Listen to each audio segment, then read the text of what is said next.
right, well, let's get started then with some material about science. Okay, some material about science and what it is and how it works.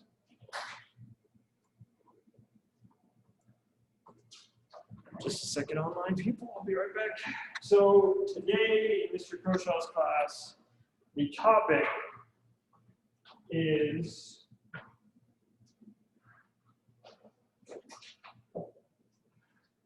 what is science and how does it work?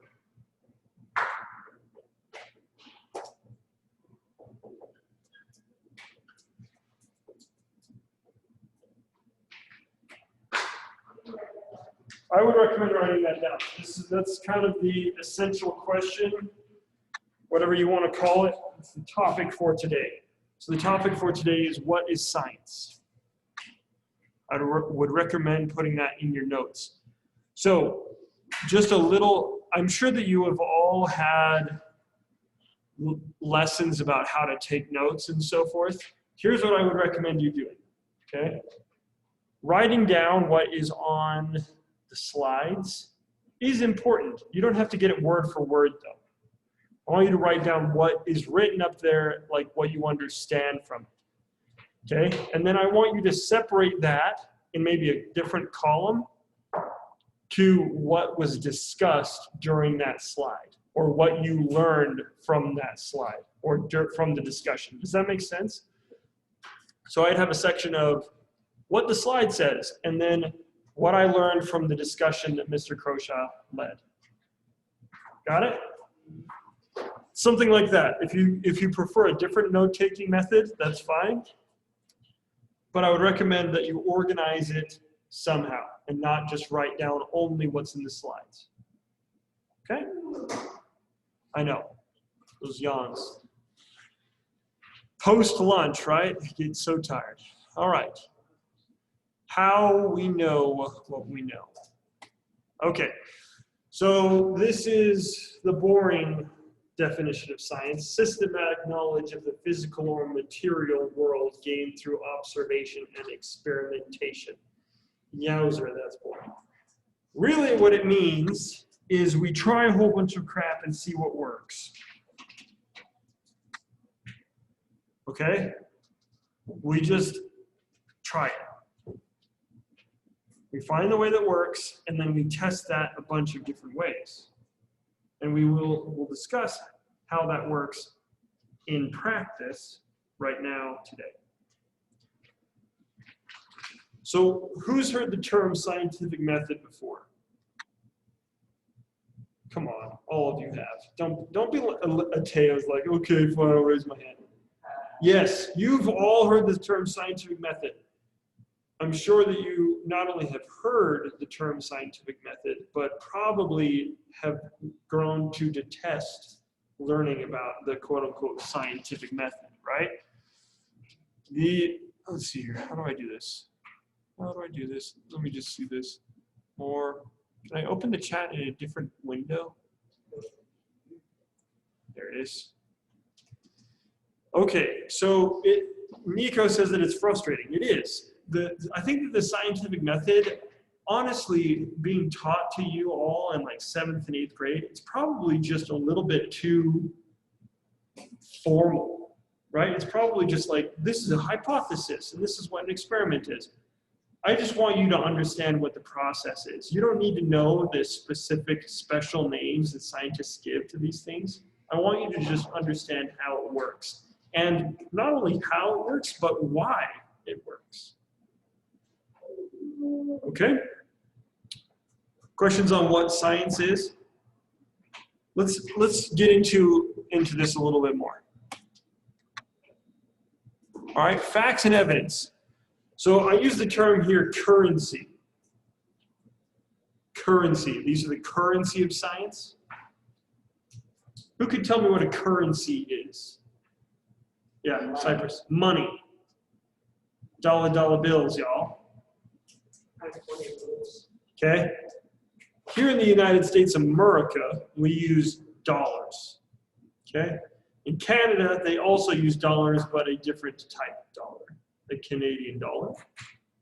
In, let's say, in the European Union, they use euros. In England, they use pounds. Okay, the United Kingdom, they use pounds. In, let's say, Brazil, they use reais, which means royals. So there's all sorts of different currencies, right? Yes, in Japan, they use yen. In Russia, I think they use ruples. I think that India is rupees. Is it? I think they might use the same word. Anyway, yeah, but they use rupees, yeah.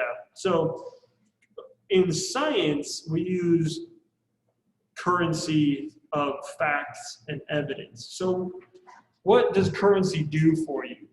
What can you do with currency? Cypress? Buy things. You can buy things with currency. Not that that currency has any intrinsic value, right? It's literally a piece of paper. But because we all recognize that it has value, we can buy things with it.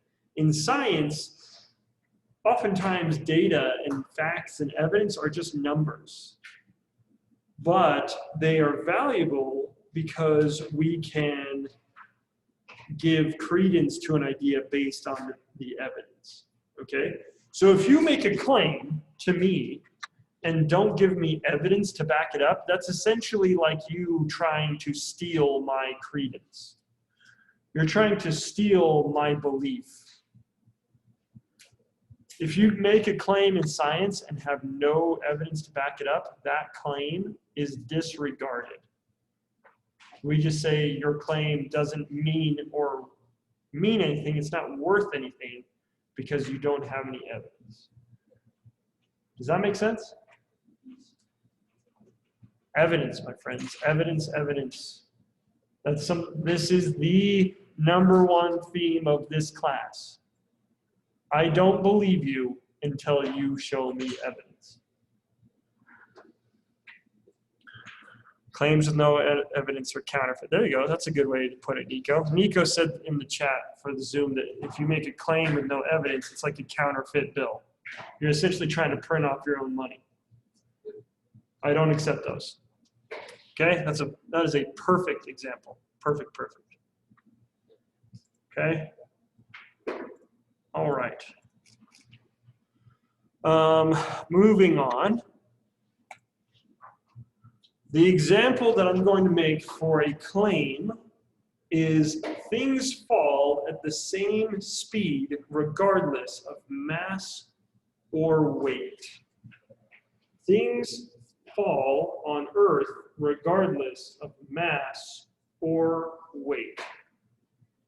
Now the question is, do you believe me? No. Who said no over there? Is that yeah? Okay. Silas, right? Why don't you believe me, Silas? Because it's just wrong. Okay. Well, let's test it, shall we? Let's test it. So I'm going to turn this around. You may not be able to hear me for a bit, but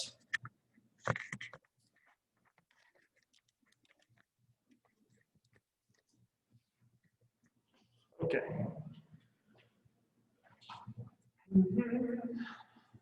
You'll just chair next to you as well, Gracie.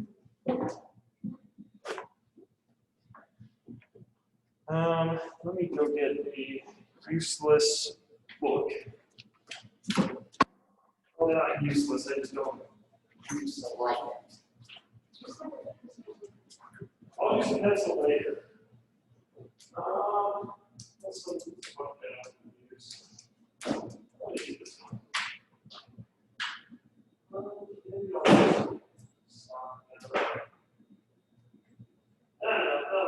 Okay. So, not all of you are going to be able to see this, I know, but. So, which one of these objects has more mass? The book, right? The tissue doesn't have hardly any mass. So let's test it. Let's see what happens. Here we go. Well, was my claim true? No. No. The claim is not true according to this text. Okay. The claim is not true according to this text. So in science, though, we need to test the claim multiple times and in different circumstances. Okay. Well, actually, let me get it. You can't really see the paper. We need to get a heavier book. Because this one is like heavy-ish, but it's not heavy.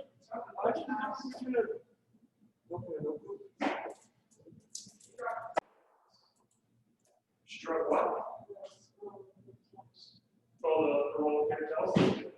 I'm gonna do this one. It's gonna be loud, but that's kind of how it is. Okay, so yeah. So, depending on how much mass it is, but say you want a basketball or a ball that's the same shape as the basketball. Drop the bow, they're both going to hit around at the same time. It's depending on how they're shaped and Okay, so let's test this. We have two things of different masses. Silas, can you verify the masses of these two objects? Which one is more mass?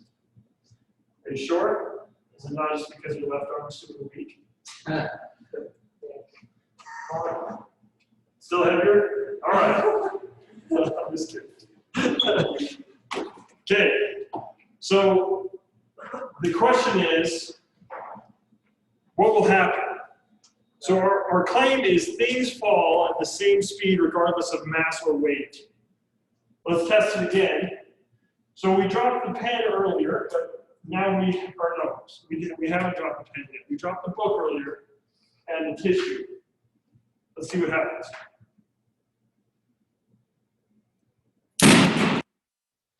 What happened?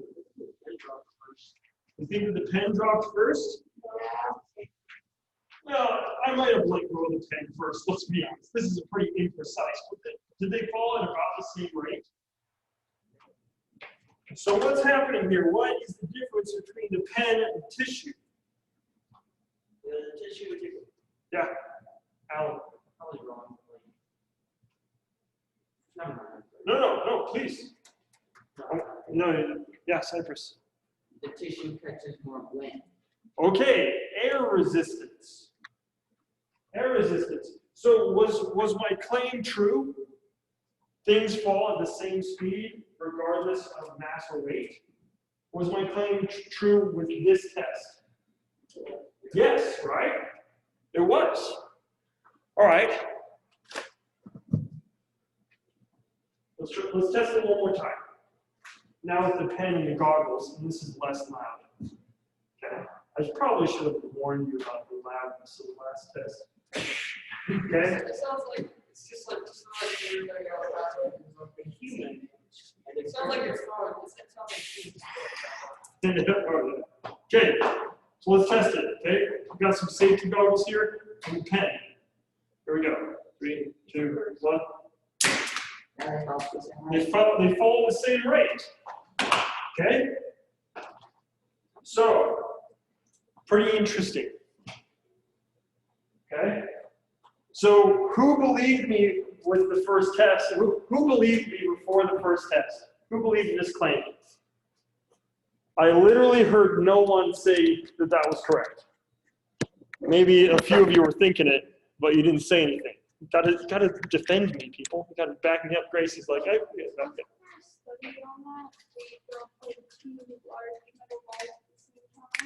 Yes. Excellent point. Excellent point. Okay? Gracie hit it on the head, and I'm going to repeat it for those of you who couldn't hear it. There was this famous dude, you might have heard of him, Galileo Galilei. And he went up to the top of a tower. People say, or a building, people say that it was the Leaning Tower of Pisa. And he had, I believe it was a 2-pound cannonball and a 5-pound cannonball.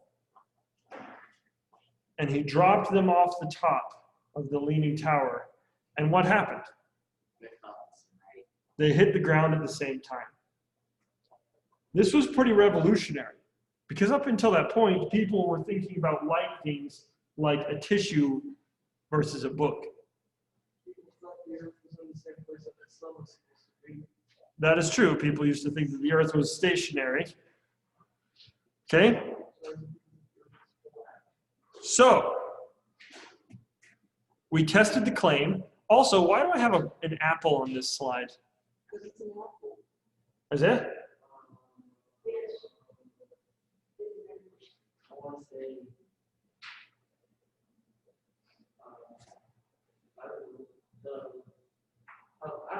You don't know? All right. Yeah. Okay. I wouldn't say anybody invented gravity, but yes, the person that discovered gravity. Jacob's 100% right. Has to do with the person that discovered gravity. This person has a name. What is that person's name? Yeah. Isaac Newton. Sir Isaac Newton. He's a knight. We've got to give him his respect. Sir Isaac Newton discovered the law of gravity. And we are going to talk about the rest of the scientific method in terms of gravity right now, because we did some tests. Okay? So we tested the claim.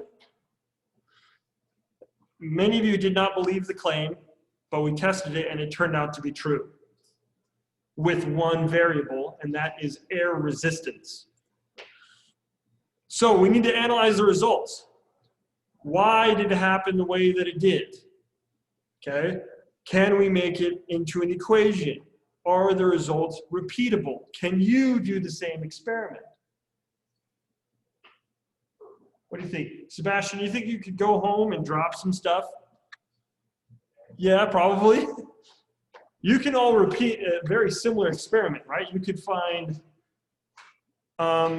just like Russell said, you could find a heavy ball and a light ball at home and see which one falls faster. Maybe try dropping a basketball and say like a tennis ball. See which one drops faster. Okay? And you can find the same evidence, the same experiment. Okay? You can repeat that experiment. Because what if gravity is different in this room than it is over the rest of the planet? I mean, we don't know that, right? It could be. So we need to test it in multiple places with multiple scenarios to verify whether or not this is actually a universal law, something that happens everywhere, or if it's something that only happens in this room. Okay? So this is the way science is done. This is the scientific method. We made a claim. We tested the claim. And then we go back and we look at the results. We see if we can make some math about that result. All right? We try and repeat the result. And then you all, when you get home, are going to try and prove my result wrong. All right, well, not all of us are like Nathan, and just need more sleep. But for real, this is how science works. That we test things independently and figure out what is true. Okay? Questions on any of that? Okay, so we're going to watch this video. Let me see. I need to make sure that the audio, disable, hide video panel, share computer sound. There we go. Okay. Oh.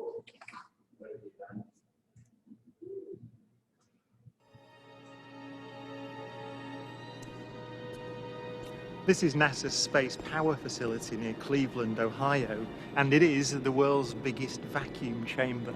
It's used to test spacecraft in the conditions of outer space, and it does that by pumping out the 30 tons of air in this chamber. until there are about 2 grams left. And it's kind of got an eccentric construction, which is part of its history. It was built in the 1960s as a nuclear test facility to test nuclear propulsion systems. And that meant that they built it out of aluminium to make the radiation easier to deal with.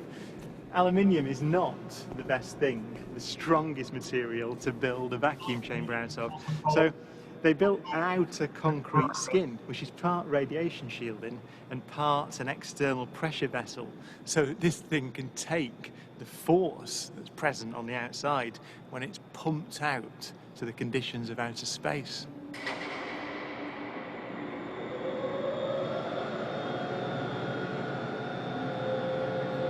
Galileo's experiment was simple. He took a heavy object and a light one and dropped them at the same time to see which fell fastest.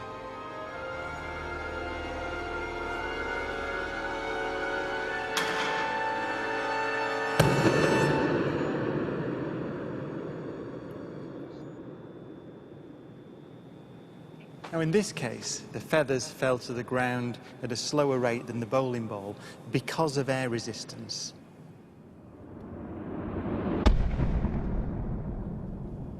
So in order to see the true nature of gravity, we have to remove the air.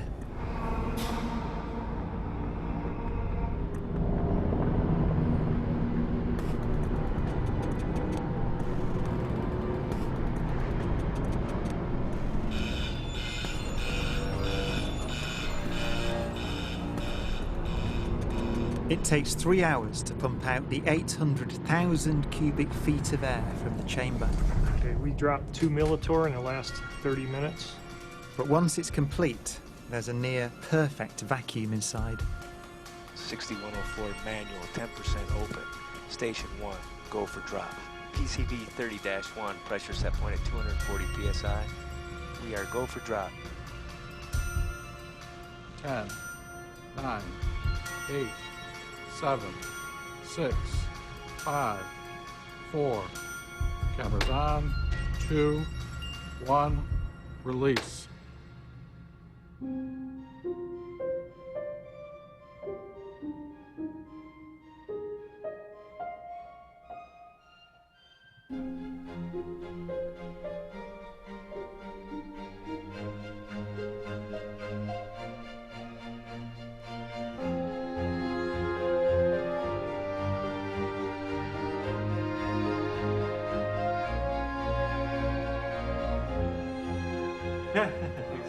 Exactly. Look at that. They came down exactly the same.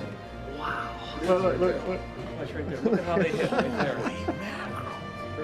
Exactly. You're back on the side. Exactly the same. Feathers don't move, nothing. Look at that. That's just brilliant.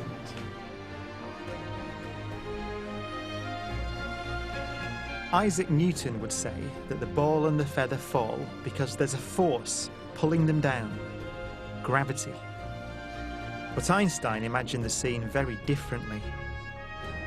The happiest thought of his life was this. The reason the bowling ball and the feather fall together is because they're not falling. They're standing still. There is no force acting on them at all.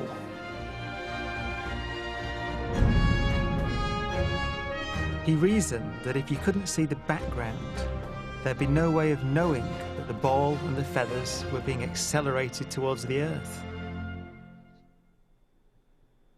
So he concluded they weren't. So Einstein's view of gravity is a little bit different in that it's not a force, but it is a side effect of the curvature of space-time. But I'm not going to get into that. Let's see here. I need to stop sharing computer sound. Okay.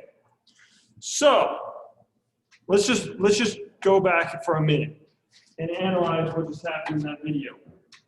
Feathers fell the same speed as a bowling ball, right? So That's pretty crazy, right? Let's see here. Just can Zoom hear me still? If you can't hear me, okay, you can hear me still. Okay, that's good. All right. So the test of dropping a bowling ball and some feathers in a vacuum chamber showed that Galileo's experiment was valid, and that the only difference between the tissue paper and the book is that the tissue paper catches the air on its way down. Because there's stuff in the way, right? You wave your hand around and you can feel that stuff, right? You can blow on your hand and you feel that stuff hitting your hand. That's air. So this experiment was done on the moon, famously. Okay?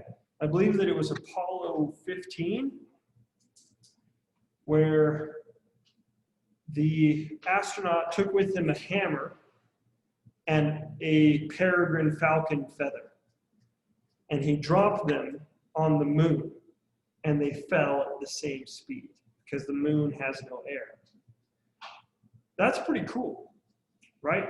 That we can validate the results of Galileo 300 years after he was born, not just here on Earth with two cannonballs of different masses, but we can validate his results on the moon with a hammer and a feather. It's pretty cool. Okay? All right. So here's how science works. All right? Science is the only reliable way that we know about to find truth. All right?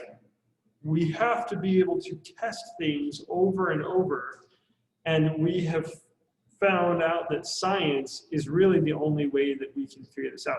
Science isn't like this just group of knowledge. Science isn't this thing where people just know stuff and then pass it on to you in your textbooks. I am not science, everyone. I'm your science teacher. But science is a method. It is a process. It is something that we do to arrive at truth. Silas, you okay there? Sure. All right, hang in there, buddy. Okay. So biology is the science of living things, you and me and all that. Chemistry is the interaction of materials, one with another. Physics is the science of energy and movement. But all of these are connected. They all have subcategories. For instance, if we were to talk about astrophysics, astrophysics is the physics of stars. Okay. Astro meaning star, physics obviously meaning physics. Or we could talk about organic chemistry, which is a subcategory of chemistry. Biology has a whole crap ton of subcategories. Entomology, the study of insects. There's primatology, the study of primates. There's zoology, the study of animals in general. Okay? So, okay, we have like 15 minutes left. Are you all surviving? Are you hanging in there? Mateo's gonna die over there for a minute. Okay, hang in there, everybody. We're getting there. I just want to go to the next class. You just what? I just want to go to the next class. Oh, well, I'll take that as a compliment. Okay, so let's look at this here. All right, sciences are all related because they are all just finding truth. It's all about finding truths. So we have a katydid here on some grass. This is a molecule called serotonin. This is, of course, Jupiter. All of these things are actually interrelated. Because believe it or not, Jupiter's gravity affects us here on Earth, ever so slightly, but it does. Jupiter's presence affects our entire solar system, protects us from asteroids. Serotonin is a molecule that is inside of this katydid's brain. Well, they don't really have like a brain, but Jupiter's gravity affect us. well, because it is very large, it affects our gravity or our orbit ever so slightly. But it also affects how much the tides are pulled in any direction. It affects the patterns of the atmosphere. So pretty crazy. Okay, it's very slight, but it is there. Okay, it doesn't affect you like because it's in its third station or whatever crap astrology tells you, but okay. This is what I call the science pyramid. And yes, I made this graphic myself. Isn't it beautiful? Those colors are real nice, right? Woohoo, yellow and purple. Oh yeah, it's so pretty. Pure mathematics is the foundation of all science. Without math, science doesn't make any sense. We have to be able to calculate things, but not only calculate things, we have to be able to put those things into context. That is pure mathematics. And to be completely honest, I absolutely hate pure mathematics. I think math by itself, without math, we wouldn't understand anything. Okay, so it is absolutely essential. But when you're just talking about random numbers that don't mean anything, that's kind of hard for me to stay interested. Physics. Physics is applied mathematics. Physics is applying math to how things move and how energy flows and so forth. And then we apply physics, which is like how stuff moves and all that, to small, very small particles, and we call that chemistry. And then we apply chemistry to really complex molecules. We start looking at like really complex connections between atoms and molecules, and that is chemistry. Okay? We start looking at all that more and more complex, and it becomes biology. You are a living thing, or at least I believe most of you are.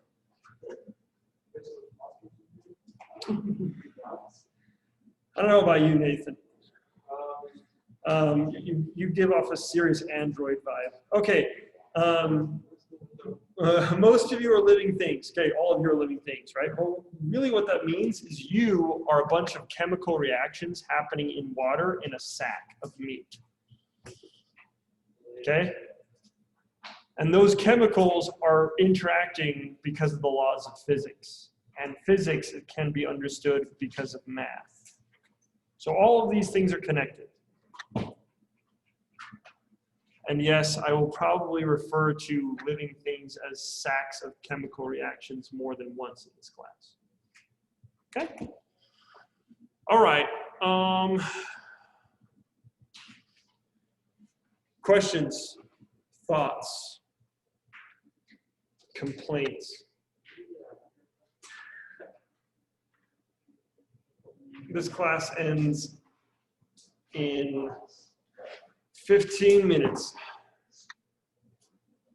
Nope, this class ends in 10 minutes. Oh my gosh, don't be so enthusiastic about that. Okay. I'm just gonna give you a real, like, important piece of information. If you ever really want to just make a teacher mad, ask them when the class ends. I do that all the time. Well, now you know why the teachers hate you. Hey. I'm just kidding. Okay. So, hypothesis, measurement, data, which is a plural of datum, evidence, law, theory. Hypothesis, measurement, data, evidence, law, theory.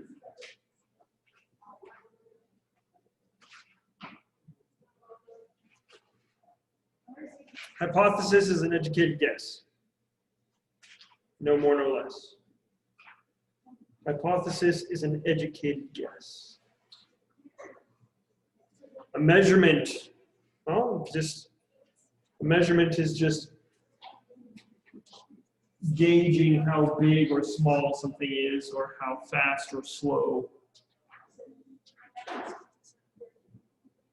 Gives us a value. Data are the numbers that we gain from those measurements. Evidence is a whole bunch of data put together. A law is something that we can put into math. Okay, something that we can put into math. So we take that data, we take that evidence, and we make something mathematical about it. Okay? We happen to have a law about gravity. It's called the law of universal gravitation. It is an equation that can be written out as, and you don't have to write this down, it is little g equals big G times m1 times m2 divided by d squared. All right, it is a mathematical equation that refers to gravity. And then finally, we have a theory. A theory is an overarching explanation as to why and how something happens. Let me just say that again. A theory is an overarching explanation as to why and how something happens. Theory is the most important thing in science. And not only is it the most important thing in science, it is the most, it is the thing in science for which there is most evidence. So when I talk about a theory in this class, when we talk about theory, that does not mean the same thing as when you use theory in an everyday conversation. I'm going to move on.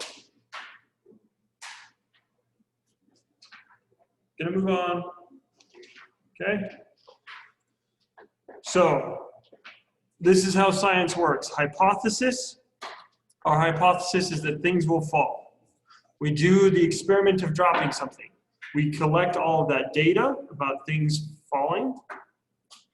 We make a scientific law using math. That law is little g equals big G times m1 times m2, all divided by distance squared. That is a law.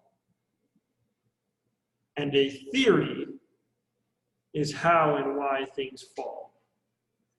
Our theory in this discussion is the theory of gravity. Were you all aware that gravity was a theory? There is a law of universal gravitation, but that is a part of the larger thing that is the theory of gravity. Okay?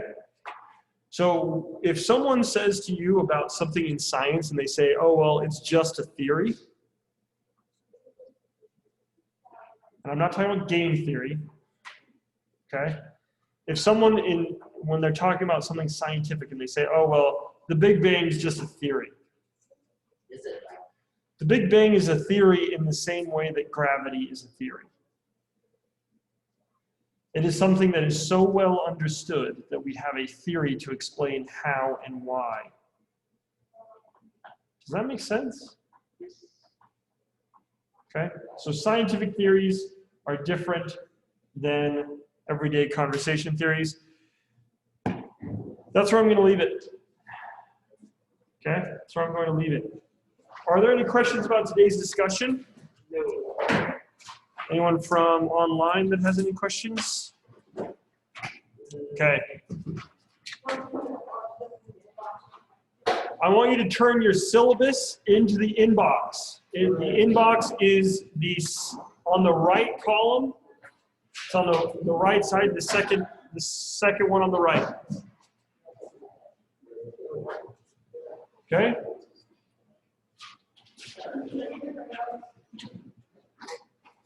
Hold on to your notes. You will turn them in later.